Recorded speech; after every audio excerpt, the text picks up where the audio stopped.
Assalamualaikum warahmatullahi wabarakatuh. Selamat pagi anak-anak.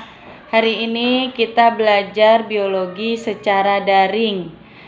Nanti Ibu berikan beberapa cuplikan video-video yang harus kamu pahami, kamu dengar. Kemudian di akhir dari video tersebut ada beberapa tugas yang harus kamu berikan. Terima kasih. Adapun videonya adalah sebagai berikut. Oke, selamat pagi anak-anak. Hari ini materi pertama kita adalah ruang lingkup biologi. Ruang lingkup biologi ini pertemuan pertama di saat kita belajar di kelas 10. Nah, nanti kita lihat ada beberapa materi yang harus disampaikan berkaitan dengan ruang lingkup biologi, yaitu materi yang pertama adalah tentang ciri sains. Kemudian ciri sains ini sangat mempengaruhi atau penting bagaimana kita mengetahui bahwasanya biologi itu memang benar-benar ilmu sains, ilmu yang nyata. Kemudian yang kedua adalah metode ilmiah yang selalu digunakan dalam penelitian. Kemudian yang ketiga adalah organisasi atau tingkat organisasi kehidupan, dimulai dari yang terkecil sampai yang terbesar. Kemudian yang terakhir adalah cabang ilmu biologi. Baiklah, untuk sekarang ini kita mulai yang pertama, yaitu ciri atau ciri-ciri sains. Beda dengan orang bersifat sains. Itu artinya orang yang selalu berpikiran positif atau positive thinking. Nah, ciri sains untuk ilmu biologi yang pertama adalah konkret.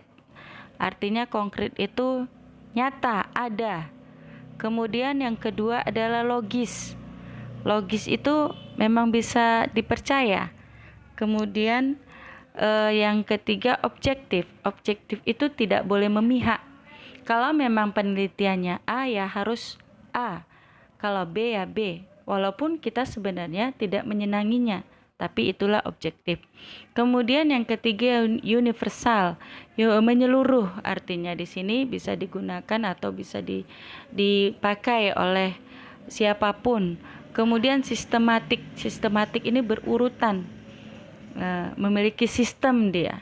Kemudian empiris, bisa dibuktikan berupa eksperimen atau bisa dibuktikan dengan adanya teori-teori yang berlaku berkaitan dengan biologi. Nah, dari keenam ciri sains ini bisa kita singkat, yaitu dengan sebutan atau dengan singkatan clause, yaitu klause, ya anak-anak. Ini harus kalian mengerti. Inilah dia ciri-ciri dari sains. Bahwasanya biologi itu adalah merupakan ilmu sains, ilmu yang nyata yang bisa dibuktikan dengan adanya teori-teori dan eksperimen.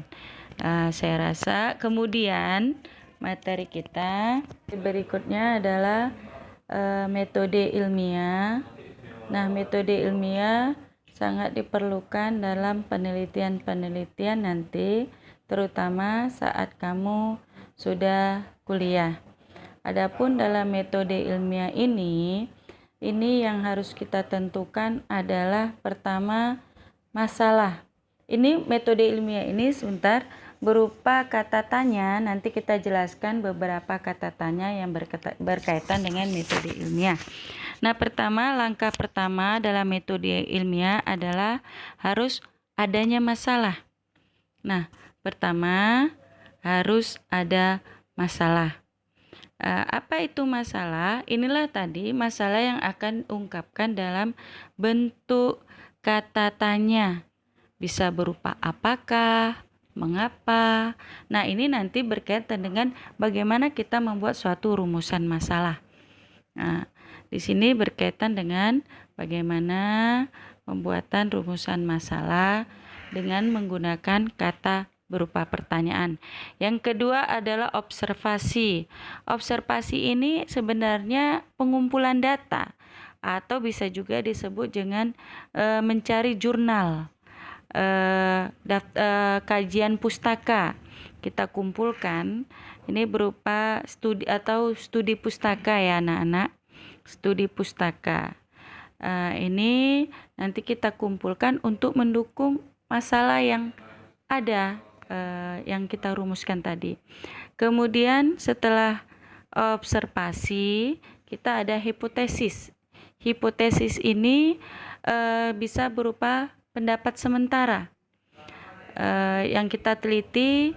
Sebelum kita eksperimenkan, kita harus ada pendapat sementara dari langkah-langkah metode ilmiah atau dugaan sementara ya anak-anak.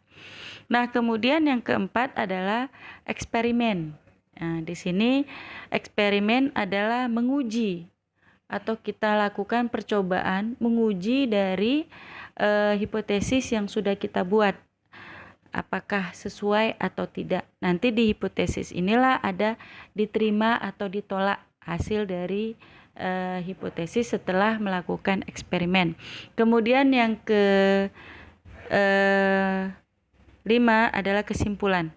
Kesimpulan ini adalah hasil dari semua perumusan masalah yang ada, dari hasil rumusan masalah yang dibuat, kemudian diobservasi, hipotesis, sampai eksperimen, baru muncullah kesimpulan. Itu adalah jawaban dari semua permasalahan yang ada. Oke anak-anak, inilah tadi langkah dalam metode ilmiah. Nah, kemudian yang mau kita bahas pertama adalah tadi masalah. Ibu janji untuk menerangkan bagaimana masalah itu dengan menggunakan kata tanya, yaitu yang pertama merumuskan masalah. Nah, merumuskan masalah itu tadi kata pertanyaan itu ada 5W dan 1H. Why, when, where, kemudian yang terakhir what, misalnya who dan how. Nah, ini yang disebut dengan 5W plus 1H. Nah, kita lihat misalnya rumusan masalah, kita melakukan misalnya ada satu rumusan masalah, bagaimana pengaruh intensitas cahaya terhadap warna daun tumbuhan mawar. Nah, ini berupa kata tanya, yaitu bagaimana. Bisa juga dengan kata apakah ada pengaruh intensitas cahaya terhadap warna daun tumbuhan mawar. Nah, di sini inilah contoh dari kata tanya dalam pembentukan rumusan masalah anak-anak. Kalian juga bisa membuat suatu rumusan masalah. Misalnya, apakah ada pengaruh lamanya pengadukan terhadap cepatnya larutan gula. Itu misalnya salah satu contoh. Nah, kemudian kita untuk menentukan suatu rumusan masalah ada yang disebut dengan variabel. Ada 2 variabel, yaitu variabel bebas dan variabel terikat. Nah, di sini intensitas cahaya ini merupakan variabel bebas. Nah, kemudian sedangkan warna daun tumbuhan mawar ini adalah variabel terikat. Variabel bebas itu artinya yang memberikan perlakuan terhadap variabel terikat itu yang diberi perlakuan. Itulah perbedaan antara variabel bebas dengan variabel terikat. Oke. Kemudian setelah itu observasi. Observasi itu tadi studi pustaka. Apa yang kita lakukan di observasi, kita mengumpulkan data-data yang berkaitan dengan masalah yang ada. Apakah itu berupa jurnal nanti bentuknya, atau berupa misalnya teori-teori yang mendukung dalam observasi tersebut. Nah, di sini misalnya kalau dalam studi pustakanya yang perlu diketahui adalah tanaman, misalnya bagaimana tanaman mawar tersebut, cirinya, ketahanannya terhadap intensitas cahaya misalnya. Nah, ini adalah observasi, kita kumpulkan data-data yang berkaitan dengan tanaman mawar, kemudian pengaruh dari intensitas cahaya. Itu adalah jawaban sementara berkaitan dengan masalah yang ada tadi, yaitu apakah ada pengaruh intensitas cahaya terhadap warna daun mawar tersebut. Nah, kalau kita lihat dari hipotesis ada HI, hipotesis yang diterima. Ya, anak-anak, berikutnya adalah eksperimen. Nah, eksperimen ini adalah hasil dari uji coba yang kita lakukan dalam penelitian tersebut, di mana pada eksperimen ini ada 3 variabel, yaitu variabel bebas, variabel terikat, dan variabel kontrol. Nah, di sini kita harus tahu bagaimana pembuatan variabel bebas, variabel terikat, dan variabel kontrol tersebut. Berikutnya, kesimpulan. Kesimpulan adalah suatu hasil yang sudah kita buat tadi keseluruhan, di mana setelah hasil dari penelitian eksperimen, kita ambil data dari hasil eksperimen tersebut, kita bentuk dalam suatu data. Itulah kesimpulan, di mana kesimpulan nanti ini menentukan apakah hipotesis itu diterima atau ditolak. Nah, itulah tadi anak-anak materi kita tentang langkah metode ilmiah. Sekarang adalah tingkatan organisasi dari suatu makhluk hidup, dimulai dari tingkatan yang terendah sampai yang tertinggi, di mana tingkatan yang terendah yaitu dimulai dari molekul, kemudian keduanya sel, ketiga jaringan, organ, sistem organ, individu atau organisme, populasi, komunitas, ekosistem, dan bioma. Nah, apa itu molekul? Molekul itu adalah unit yang terkecil di mana itu terdiri bisa berupa protein atau DNA. Kumpulan dari molekul-molekul itu akan membentuk suatu sel. Sel inilah yang unit dasar dari suatu makhluk hidup. Nah, dari kumpulan sel-sel akan membentuk jaringan-jaringan. Kemudian, satu jaringan yang memiliki fungsi yang sama, kumpulan dari beberapa jaringan akan membentuk organ. Nah, organ ini bagian dari suatu makhluk hidup, di mana kumpulan dari beberapa organ akan membentuk satu sistem organ. Misalnya sistem pencernaan dimulai dari organ apa saja, anak-anak? Bisa itu dimulai dari mulut, kerongkongan, lambung, usus, dan anus. Itu misalnya sistem organ. Atau contoh-contoh lain misalnya organ pernafasan dan lainnya. Kemudian dari kumpulan beberapa sistem organ ini yang memiliki fungsi yang sama, itu akan membentuk suatu individu atau organisme. Apa itu individu?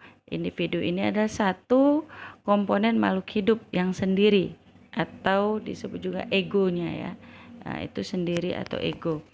Kemudian yang berikutnya, kumpulan dari individu-individu yang sejenis dan dapat melakukan reproduksi secara fertil itu akan membentuk suatu populasi. Kemudian populasi ini adalah kumpulan dari beberapa individu, kemudian kumpulan dari beberapa populasi akan membentuk suatu komunitas, membentuk ekosistem. Misalnya komunitas sawah membentuk ekosistem, dan ekosistem ini akan membentuk bioma. Dari yang sudah Ibu sampaikan tadi, komponen-komponen organisasi makhluk hidup dimulai dari yang terendah sampai yang tertinggi, itu nanti kamu cari lagi beberapa contoh yang lain. Misalnya pada sel, ada sel apa saja, sel prokariotik itu apa saja, eukariotik itu apa saja. Kemudian jaringan, beberapa contoh-contoh jaringan, organ, sampai pada bioma. Nah, di sini kemudian setelah kita belajar tentang organisasi makhluk hidup, kita selanjutnya adalah belajar tentang cabang-cabang biologi. Nah, cabang biologi itu yaitu di sini banyak sekali, mungkin sering kalian dengar dari kelas waktu kamu di SMP, yang berkaitan dengan ilmu ilmu biologi. Ini tidak asing lagi kita dengar, banyak sekali cabang-cabang biologi. Di sini nanti kamu cari sendiri pengertian dari setiap cabang biologi: genetika, virologi, bakteriologi, sitologi, mikologi, botani, zoologi, sampai pada nanti ekologi. Nah, jadi nanti di sini tugas kalian juga untuk mencari selain yang Ibu sebutkan cabang-cabang biologi di sini, carilah arti dari setiap cabang biologi yang ada di sini. Nah, menurut Ibu itu saja materi kita pada bab pertemuan kita tentang ruang lingkup biologi. Terima kasih Ibu ucapkan kepada anak-anak sekalian.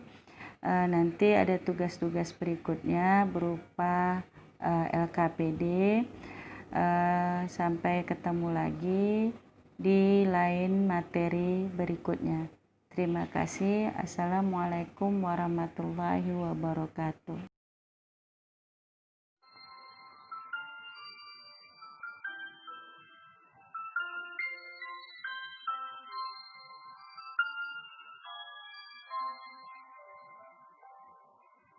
Malam pun datang menjemput setiap malam datang di setiap tidur.